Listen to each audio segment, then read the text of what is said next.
What's up, Cowboy Nation? This is your brother from another mother. No other. Don't look like Danny Glover, but keep it cool for you guys as we talk about the process in general, right? We all know that the Cowboy Nation, we losing so many players as it relates to the defense, but you cannot let that harm you. You got to be able to stick to the guns. And I do know that out of all of this free agency, the only player that I kind of like, oh wow, we missing him. It's the Church, the very Church guy. But outside of that, the Brandon Carrs of the world, the Claiborne kid, and then who else? The J.J. Wilcox, who was fickle in a lot of processes as it relates to coverage, but he can't lay down the thunder, which is cool, and I understand that. But we should not get too weary of things because at the same time, the Cowboys secondary ranked 26th in the league, so you cannot get worse than that, right? I really think that although like the Richard Shermans of the world is out there, we still got Heath. Shout out to Nick West for that, and shout out to my boy Patel. Although Richard Sherman, okay, somebody said, okay, you should give up the first round pick for him, the 28 pick, because he's a known commodity and stuff like that. Richard Sherman is a cover 3 zone type of player. I don't know if he can play Tampa 2. I don't know if he can play the hybrid of the type of Tampa 2 defense that we particularly play. Now, is Richard Sherman better than the Nolan Carrolls of the world? Hell yeah. He's way better than the Nolan Carroll. But at the same time, is he better than Claiborne? Yes. But at the same time, would you be willing to pay $13 million a year for his particular contract and the things that he brings to the team without knowing that he can fit the system? I would say if you're going to do that much, go ahead and draft the cornerback with the first round. At least you have the 5th year option, which would, have a more of a time. And if you trust the process anyway, it's not about the defense for the Cowboys. It's all about the running attack. It's all about our offense that sets up for the defense. If you go back with the philosophy of thinking like, okay, if we can just hold the ball for the smallest time, the nanosecond of a time on the clock, then the defense is rarely going to be out there anyhow. What this defense need more than anything else is a playmaker, somebody that can go out and grab interceptions when it's needed and cause fumbles. And how are you going to get that playmaker? Well, the only way you can get that playmaker, if you beef up this defensive line, give the quarterback on the opposing team less chances to throw the ball out quick, and that would be the true process. So if Charles Harris is of the world, Tack McKinley, if he's healthy, or the Taco Kid, whoever they have high on their draft board as far as the defensive end, defensive line, then you go with that aspect.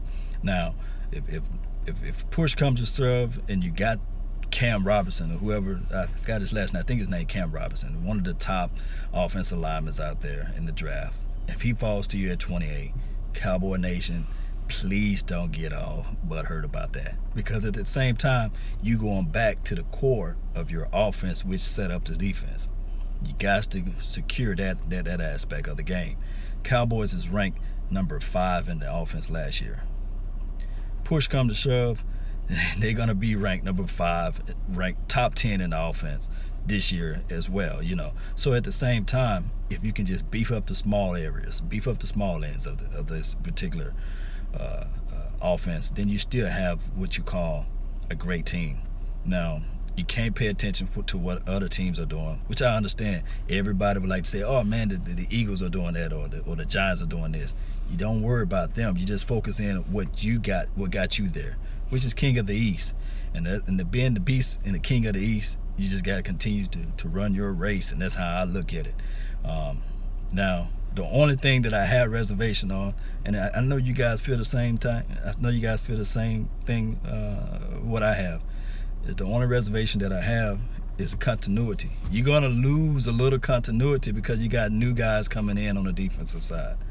But like I say, if you trust the process, trust it, because at the same time, you got Will McClay. He's going to do the right decision and getting these guys going in the right direction as far as relating to getting the right defensive back, the right defensive end, and stuff like that. And then you're going to have the Dak Prescotts of the world and Ezekiel Elliott, Zeke the Freak, however you want to call him. If he can stay out of the news and get his mind together, you're still going to have the same type of offense. Do we need that explosive player on the offense?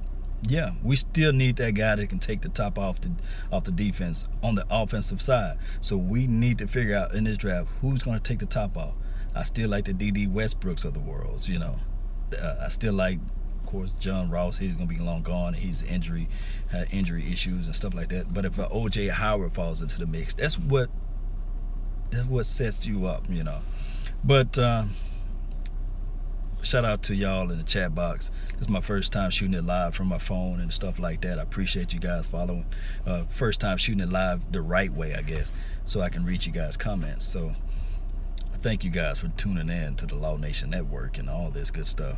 But the Richard Sherman deal, trust the process. Trust it. Trust the process. Richard Sherman is a cover 3 zone cornerback. I can't even talk today. Defensive back. Will he fit nice in the system? Yes. Trust me, I would do a dance or what have you, run around with my shirt off when we pick him. But at the same time, I would be like, man, he's getting long in the tooth. He's not a spring chicken anymore. And then on top of that, I would rather have a younger defensive back out there learning the Tampa 2 and stuff like that. Shout out to Nick Johnson. O.J. Howard would actually be a good, because Witten doesn't have much left time. Yeah, Witten doesn't have much time left. We just never know when he's going to kick the can. So that's just how it is, man. Trust the process, man. You guys know how I feel. I'm just on my little lunch break. I just wanted to talk about the Cowboys right quick. But that's been my time. I thank you guys for yours. Let me see. Douglas. Oh, yeah. From Blake. I like his size. Rajul Douglas, I like his size. I think he'll be a good pick. Don't sleep on Buda Baker too as well, and don't sleep on a UConn kid. And don't Monroe, Fabian, you know, don't forget about him. So there's a lot. Look, Cowboy Nation, there's a lot of people in this draft that we can go out and get. If anything, I would rather have 2 or 3 picks in the second and third round. So if we can figure out something of that nature, then that'll be a plus. But as far as the free agency moves and stuff like that, don't get all, you know, worried about that process at all, because at the same time, these people are reaching out for these players. And of course, there are players that we see from our eyes that will be a benefit to the team. But at the end of the day, trust the process. You're going to have the second wave chance because you're going to have more money in the second wave. And then after the draft, there's always a process of other teams releasing their players so they can fit their draft picks in, and then we have enough money to go out and grab the players that we need. And we're there. We're very close. We're closer than what we think, or we're closer than what we know. At the same time, we just need 1 or 2 explosive players on the defense, and this team will be in a whole nother stratosphere. That's been my time, guys. I thank you guys for yours. And remember, you're listening to nothing but the best. How about them Cowboys?